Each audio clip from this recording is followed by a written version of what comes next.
설법이 있겠습니다. 오늘 설법은 이산 한덕천 교감님께서 해주시겠습니다. 반갑습니다. 어떻게 도반들 같이 인사들 좀 나누시죠. 네, 반갑습니다. 네, 한지영님 오늘 경강을 들으면서 참 특별한 어머니다 생각이 들었습니다. 근데 그 특별한 어머니가 원부교를 다니시거든요. 아마 이제 원부교에서 다니시고 또 대종사님의 말씀을 받들고 이렇게 생활하셨기 때문에 딸에게 나가서 친구들 만나라고 하지 않으시고 좌선을 해봐라 이제 권하셨던 것 같습니다. 한지영 도반이 실제 자신의 체험을 통해서 좌선의 요지에 있는 말씀이 얼마나 기묘한 말씀인가를 오늘 우리한테 얘기를 했고, 우리가 살아가면서 심지어 요란함도 어리석음도 그름도 없이 사는 것이 쉽지는 않습니다. 그럴 때 어떻게 할 것인가? 우리는 대종사님 말씀처럼 그 원인이 어디 있는지를 알기 때문에 그 원인을 제거하기 위해서 좌선을 권하지 않을 수 없는 것입니다. 그래서 9월 달은 우리 이제 수행자에게는 수행하기 참 좋은 계절이라 그렇게 얘기를 하는데, 잠깐이라도 앉아서 자신을 바라보는 그런 선하는 시간들을 좀 많이 가셨으면 좋겠습니다. 지난주에 진리적 종교의 신앙으로 대종사님께서 새 종교의 문을 열었다는 말씀을 드렸는데, 오늘은 정신개벽의 또 하나의 축인 사실적 도덕의 훈련을 같이 연마하는 시간을 갖고자 합니다. 오늘 설교는 대종경에 나오는 이야기로 시작을 할까 합니다. 어떤 사람이 금강산을 유람하고 와서 대종사님께 사르기를, 제가 금강산을 유람하는 중에 가마귀나 뱀을 자기 마음대로 부리기도 하고 보내기도 하는 사람을 보고 왔사오니 그가 참 도인인가 하나이다. 이렇게 금강산을 갔다 온 소감을 이야기하는 이야기가 인도품에 있습니다. 그 얘기를 듣고 대종사님께서 하시는 말씀이, 가마귀는 가마귀 떼와 떼를 짓고 뱀은 뱀과 유를 하나니 도인이 어찌 가마귀와 뱀의 충중에 섞여 있으리요. 이 말씀을 하시죠. 가마귀는 가마귀끼리 어울려하고 뱀은 뱀끼리 어울려하는데 어찌 거기에 사람이 섞여 있을 수 있느냐, 이런 말씀이죠. 그가 어찌 도인이라고 할 수 있느냐. 그러니까 이 방문한 사람이, 그러면 어떤 사람이 참 도인이니까? 이때 대종사 말씀하시기를, 참 도인은 사람의 총중에서, 즉 사람들 속에서 사람의 도를 행할 따름이니라. 도인은 사람들 속에서 사람의 도를 행하는 것이 도인이다, 이런 말씀이죠. 그러니까 그가 어떻게 하면은 그러한 도인이라면은 별다른 표적이 없지 않느냐, 사람 속에 섞여 있다면은 특별한 표적이 없지 않느냐 그랬더니 대종사님께서 없다. 그가 여쭙기를, 그러하면 어떻게 도인을 알아보나이까? 사람 속에 섞여 있는 그 중에서 어떻게 도인을 알아볼 수 있습니까? 이런 질문을 하죠. 대종사 말씀하시기를, 자기가 도인이 아니면은 도인을 보아도 도인인 줄을 알지 못하나니, 자기가 외국말을 할 줄 알아야 다른 사람이 그 외국말을 잘하는지 못하는지 알 것이며, 자기가 음악을 잘 알아야 다른 사람이 음악이 맞고 안 맞는 것을 잘 알 것이니라. 그러므로 그 사람이 아니면 그 사람을 잘 알지 못한다 하노라. 인도품 59장에 있는 말씀이죠. 도반님들은 눈을 뜨시면 도인들이 보이십니까? 도인들이 안 보이면은 내가 아직 도인이 안 돼서 안 보인다, 그렇게 우리가 생각을 해야 하는가? 분명히 우리 주변에는 도인들이 많이 있을 거라고 생각이 들거든요. 제가 예전에도 말씀드렸듯이 저는 도통을 꿈꾸고 도인이 되고자 출가를 했습니다. 저는 출가를 해서 공부를 하면은 특별한 능력을 갖게 된다고 생각을 했습니다. 그런데 그 마음으로 출가를 했는데 저를 부끄럽게 했던 법문이 바로 방금 봉독해 드렸던 이 법문입니다. 독공부를 하면 불교 용어로 보면 삼명육톡을 다 얻을 거라고 생각을 하고, 그런 능력을 얻고자 제가 마음의 발언을 했는데, 제 생각을 혼란스럽게 하고 그리고 저를 부끄럽게 했던 본문이 이 본문입니다.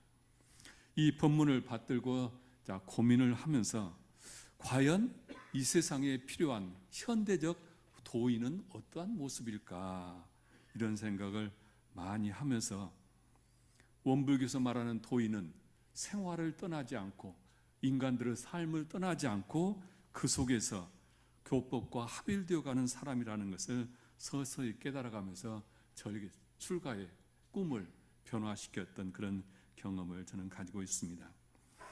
우리가 알다시피 이제 대종사님께서는 처음 7세의 의문을 걸고 그 의문을 해결하기 위해서 삼바째 마당바위에서 5년 동안 기도를 하시잖아요. 그 어린 나이에 그 험한 삼바째 마당바위에서 5년을 기도했는데 그 순수한 어린의 마음에 그렇게 정성을 바쳤는데 왜 산신을 만나지 못했을까? 왜 산신을 만나지 못했을까? 제가 말씀드렸듯이 산신을 만날 수 없는 필연적인 사연이 있습니다. 거기에는 산신이라고 하는 신앙의 대상은 타력 신앙의 대표적인 상징적인 존재입니다. 우리 한국 사람들에게 상징적인 존재가 산신입니다.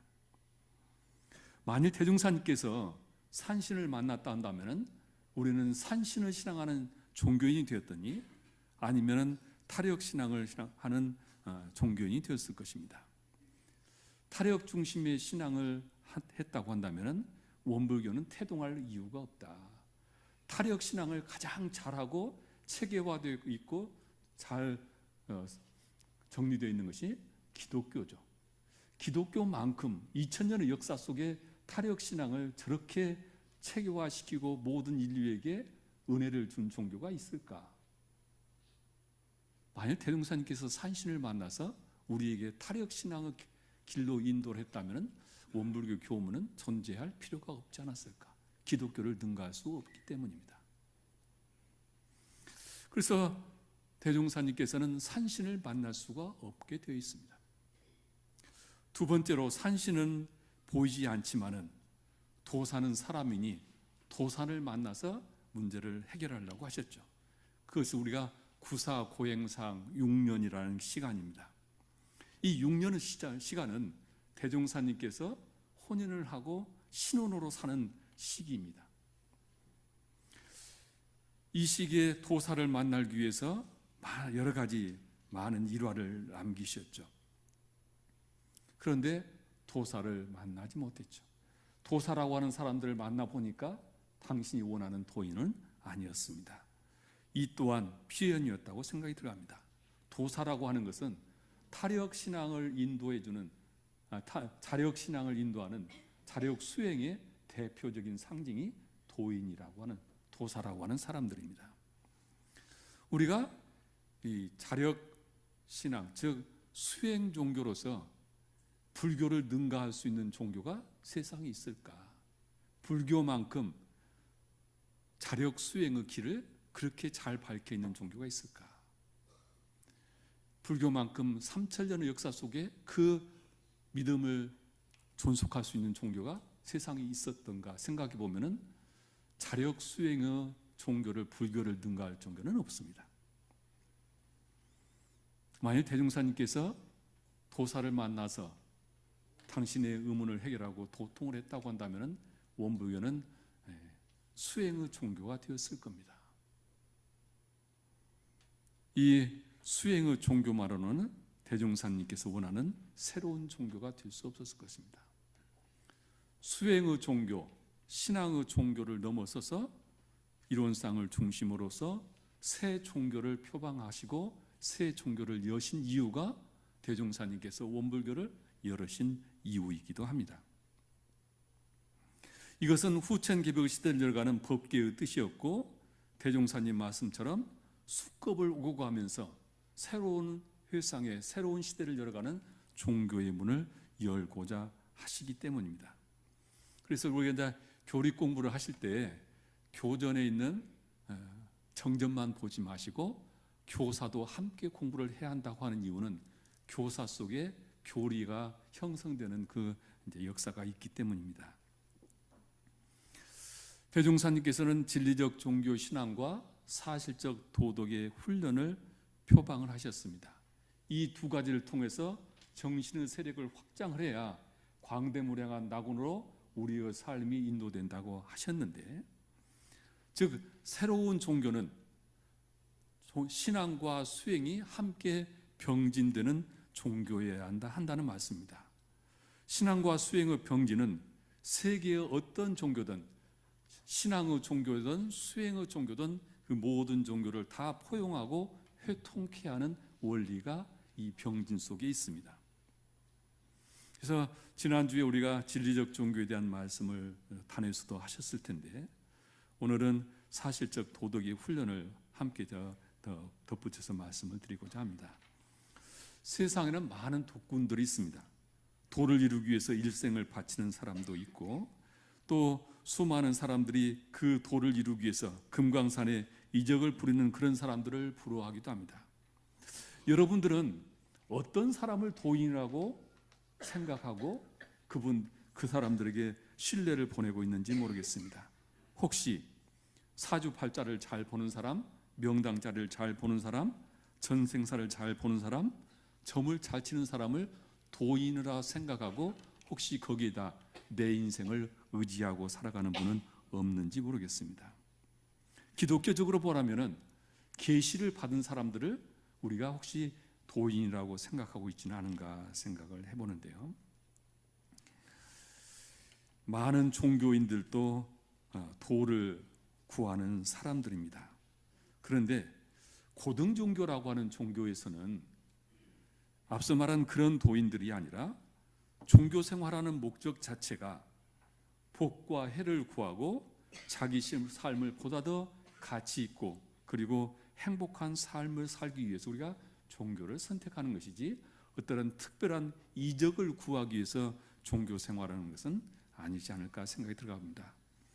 우리가 정기적으로 법회를 보고 종교 행사에 참가하고 가행정진을 하는 것은 무엇 때문일까?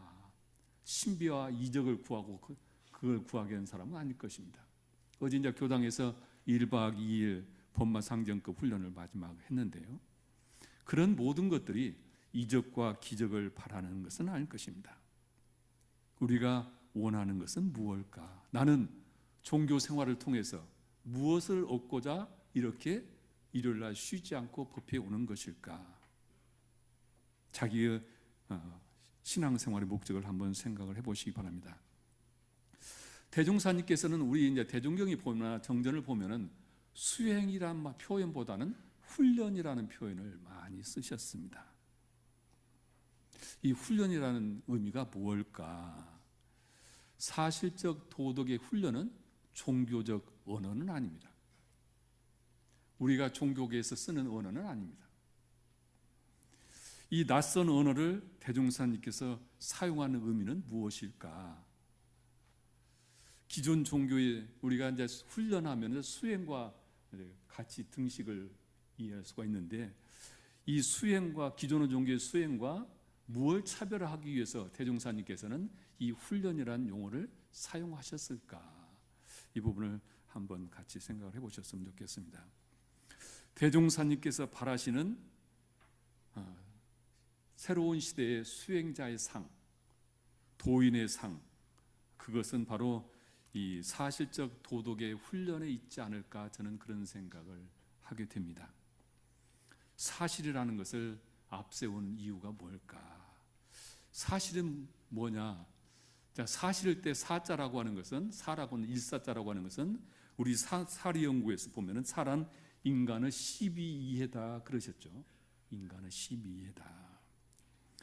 사실이라는 것은 실제로 존재하는 무언가를 가리키고 실제로 일어났거나 현재 진행 중인 사실을 얘기하고 자신의 경험이나 관찰을 통해서 이것은 확실하다고 하는 믿음을 가질 수 있는 것을 우리가 사실이다 그러죠. 우리 인간사는 12이해로 건설되어 있죠. 우리가 즐겁고 행복하고 불행하고 그 모든 것을 보면은 그 내용을 보면 12이해로 다 그 속에서 이루어지는 일들입니다. 그래서 이 대종사님께서 사실적 도덕의 훈련을 사실을 앞세우는 것은 우리가 수행을 하는 원불교에서 수행하는 지향체가 분명합니다. 인간은 12이해 속에서 어떻게 할 것인가, 12이해를 잘 운전할 수 있는 능력을 갖기 위해서 수행을 하는 것이지 신통을 얻기 위한 것이 아니다.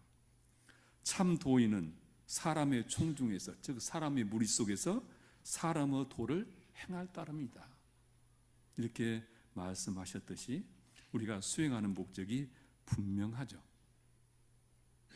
우리가 이제 도덕하면은 사실이라고 하는 것은 말씀드린 대로 분명히 왜 대종사님께서 사실적 도덕의 훈련을 하고 하셨는가.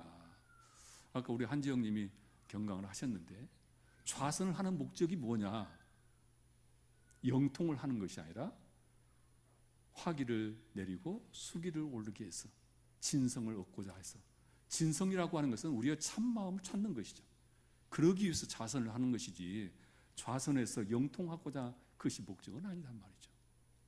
바로 우리의 모든 교법은 사실의 바탕에서 해석을 하시는 것이 대종사님 법을 잘 보시는 걸 거라고 봅니다. 그 사실은 우리 인간은 12예를 어떻게 운전할 것이냐, 이 말씀이죠. 보통 우리는 도덕하면 윤리 규범을 얘기하고, 특히 유교 문화권에 살았던 우리들은 도덕하면은 먼저 떠오르는 것이 윤리 도덕을 생각을 합니다. 우리는 충효를 중심으로 도덕적 규범을 교육을 받아왔는데, 원불교에서 대종사님께서 말씀하시는 도덕은 그런 차원의 개념이 아닙니다. 대종사님께서 도는 길이요, 그리고 덕은 도가 행해져서 나오는 결과다 하시면서, 도라고 하는 것은 쉽게 말하면 곧 길을 이름이요, 길이라 하면 무엇이든지 떳떳이 행하는 것을 이름한다 그러셨습니다.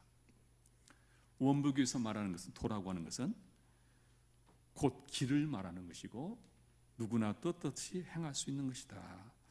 예수께서 내가 곧 길이요 진리요 생명이라고 하셨던 이 말씀도 예수께서 진리와 합일되어 있는 상태에서 하신 말씀이라고 봅니다.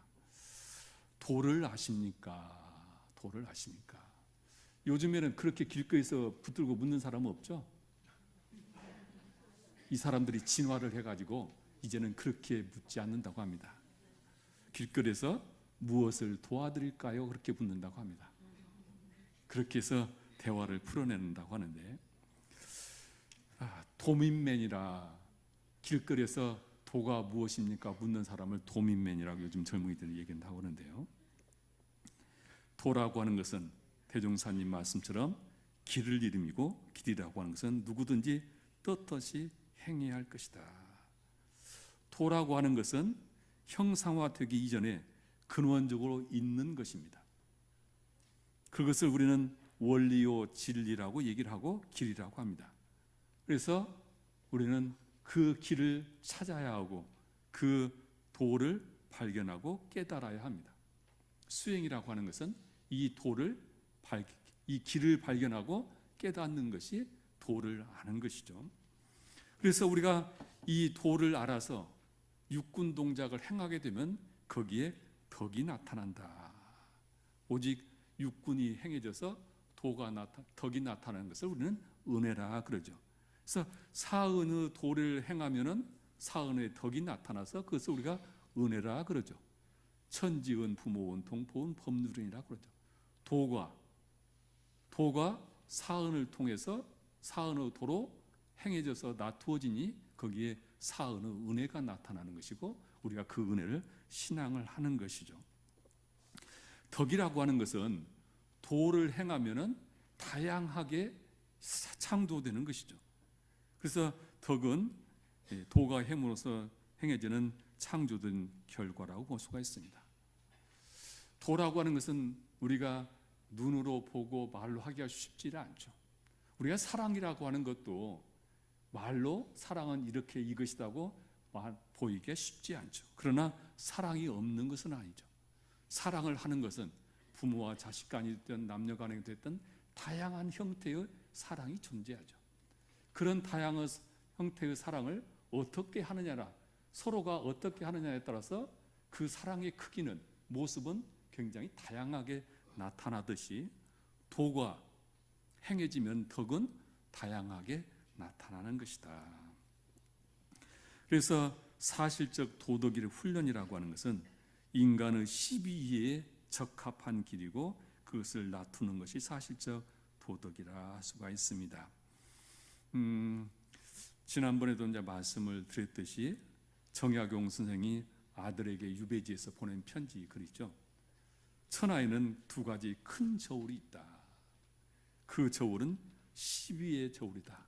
옳고 그름의 저울로 세상은 달아지게 되어 있는데, 하나는 이해요, 하나는 시비인데, 이 두 가지가 모여, 두 저울이 모여서 우리의 삶의 네 가지 형태를 만들죠. 하나는 세상에 옳은 것을 지켜서 이로움을 얻는 것이죠. 옳은 것을 지켜서 이로움을 얻는 것, 이것이 우리가 바라는, 모든 사람들이 바라는 최상의이죠. 또 두 번째로는 옳은 것을 내가 했는데 해로움을 당한 일이 있습니다.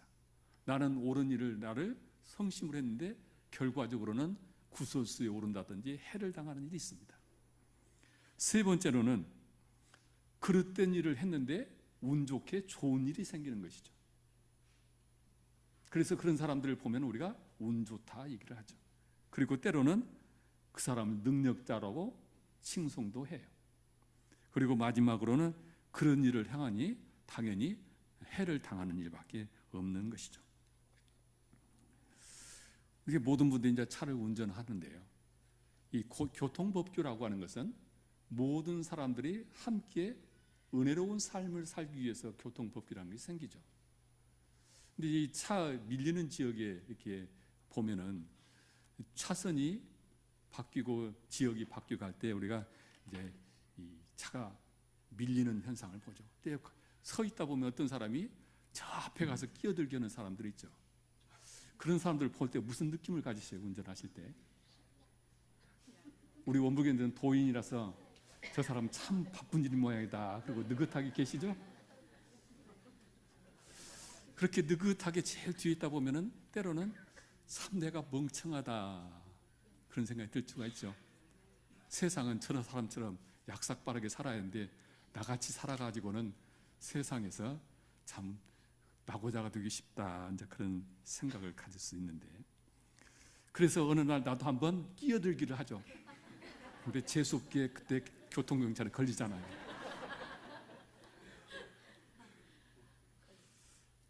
그래서 교통경찰에 걸리고 이래저래 이제 교통이 더 심해지는데, 자, 어떻게 우리 살아가는 사람의 모습이 전부 이렇게 시비에 속에서 어떤 선택을 하고 어떻게 살아가느냐에 따라서 내 삶이 결정된다는 것이죠.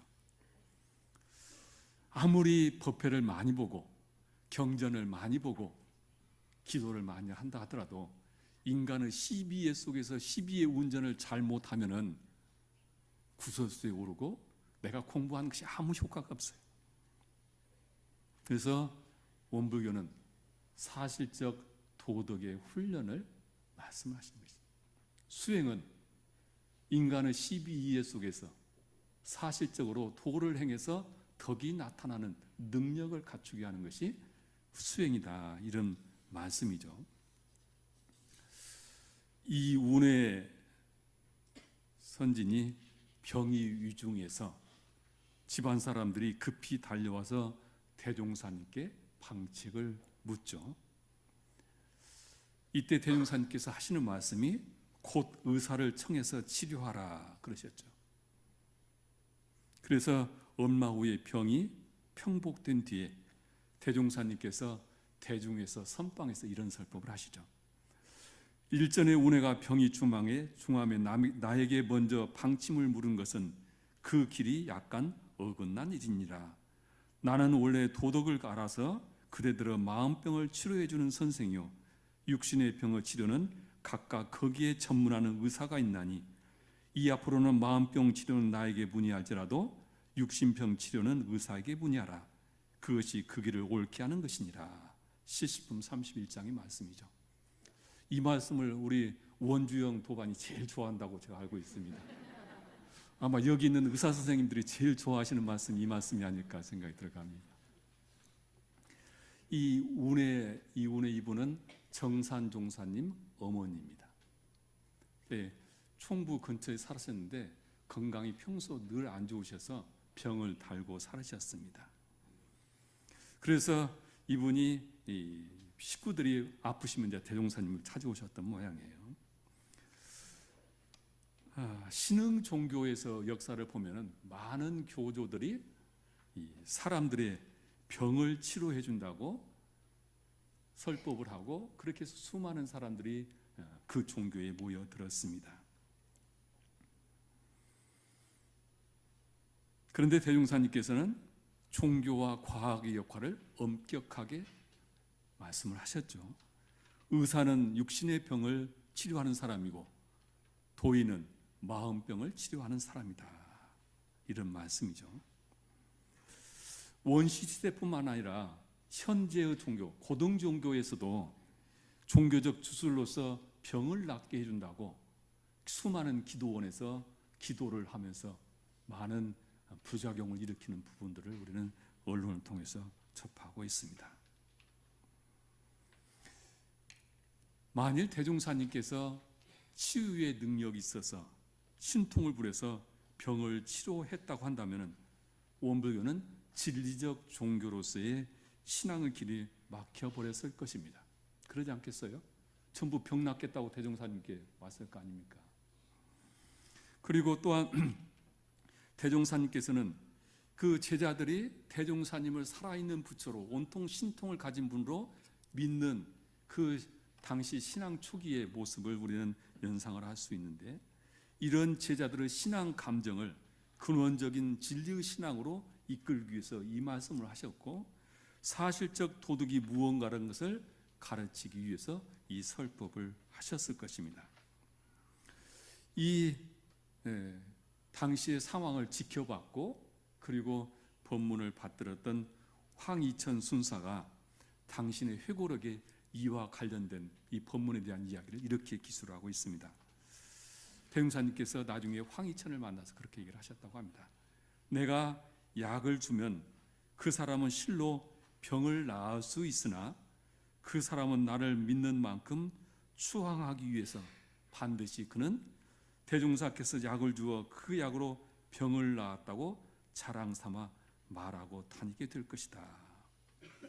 그리 된다면 나는 도덕을 가르치는 사람이 아니라 돌팔이 약장수로 변해질 것이다. 우리 교는 병을 치료하는 사교로 변해서 걷잡을 수 없는 사태를 빚어낼 것이니 이는 사술에 의해서 대도를 그르치는 결과이기 때문에 내가 그렇게 할 것이다. 이렇게 말씀을 하셨다고 합니다.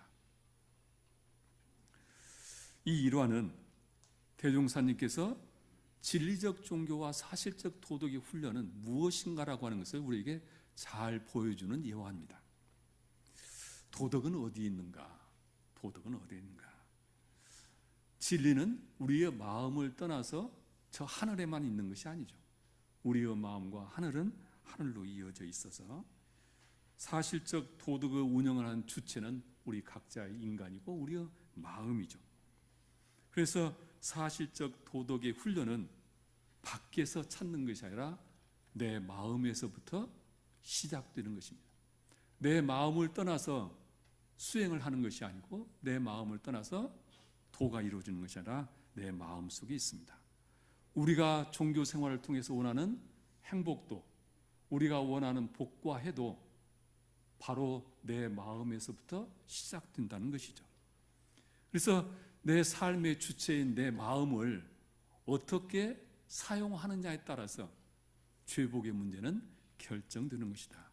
그래서 원불교에서는 내 인생의 조물주는 너 자신이다 그러죠.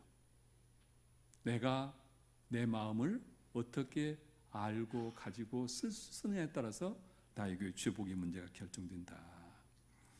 대종사님께서 도인은 이상한 술법을 부리는 사람이 아니라 대소유무의 근본 이치를 아는 사람이며 덕이는 마음만 유순한 사람이 아니라 시비에 분망한 추사를 하는 사람이라 그러셨습니다.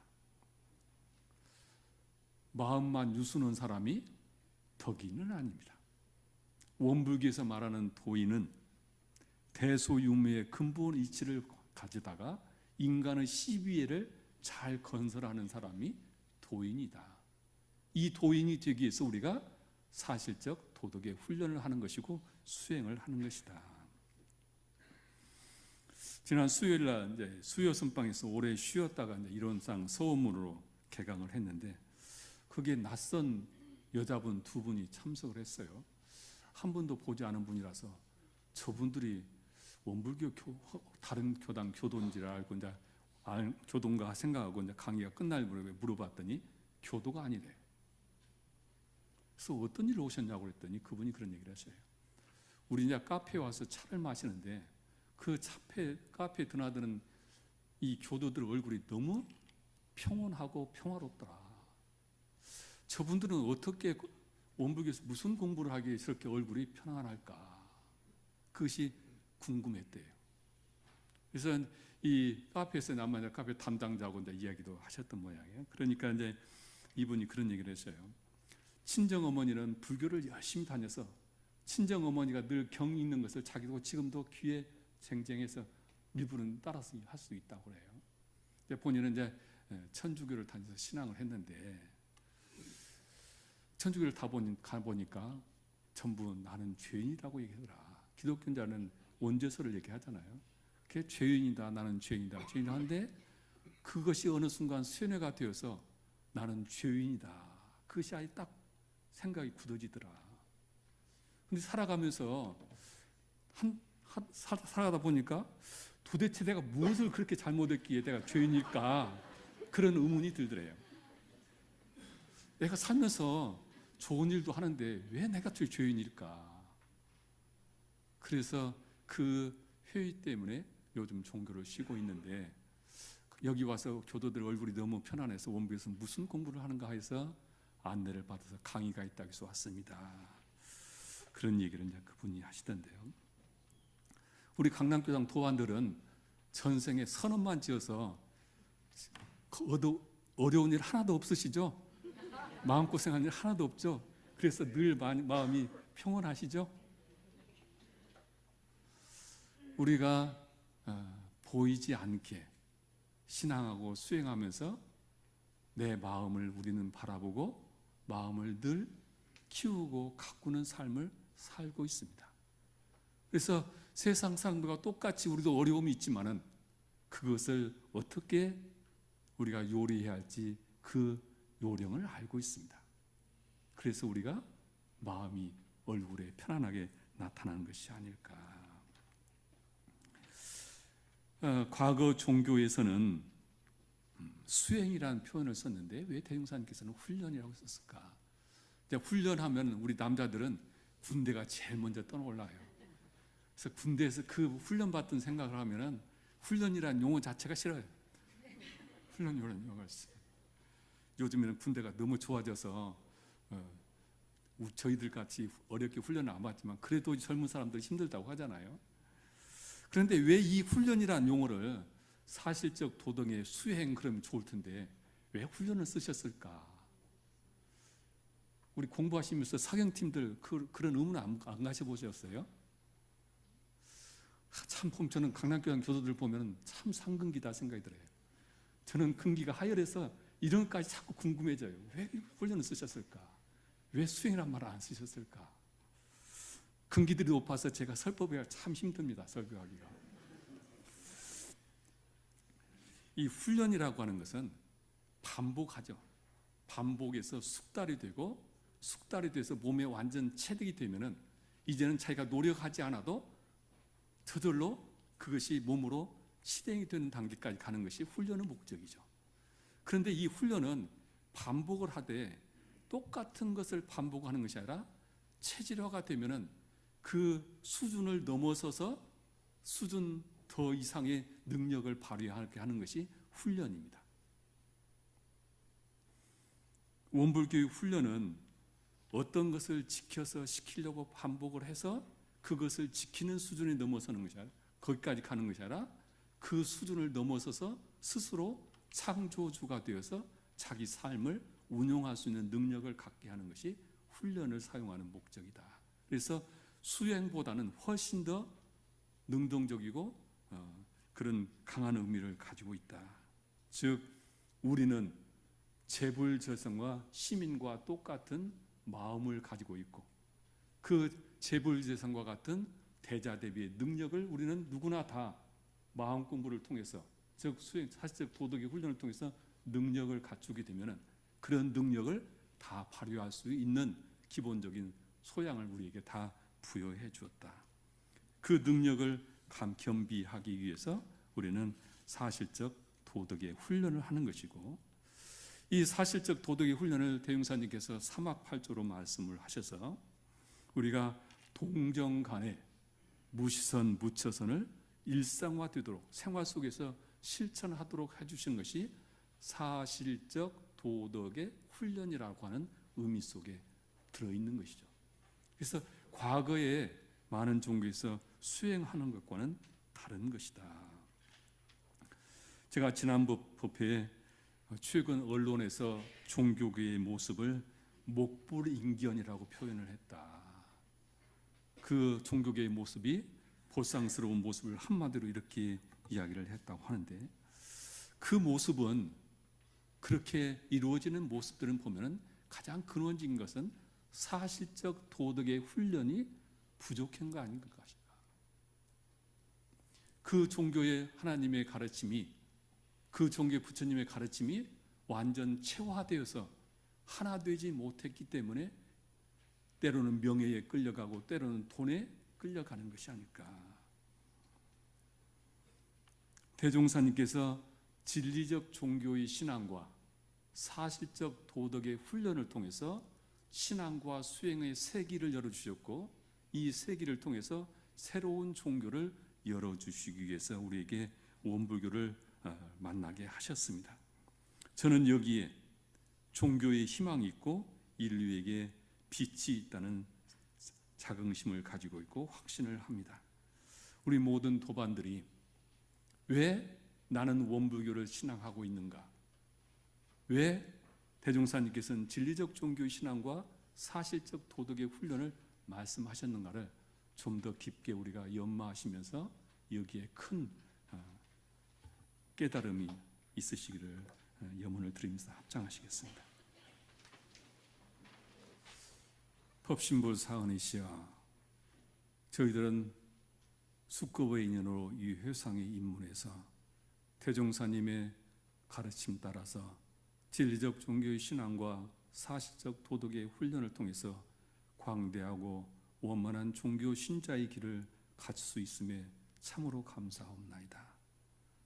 대종사님께서 파랑고의 일체 생명을 광대무량한 낙원으로 인도하기 위해서 진리적 종교의 신앙과 사실적 도덕의 훈련을 주창해 주셔서 저희들은 새로운 종교의 신앙의 길에 살고 있사오니 저희들에게 진리적 종교의 신앙과 사실적 도덕의 훈련에 눈뜨게 하시고 신앙하고 수행을 통해서 저희들의 삶이 늘 광대무량한 낙원의 삶이 될 수 있도록 크신 위력으로 인도해 주시옵소서. 저희들 마음과 일심으로 비옵나이다.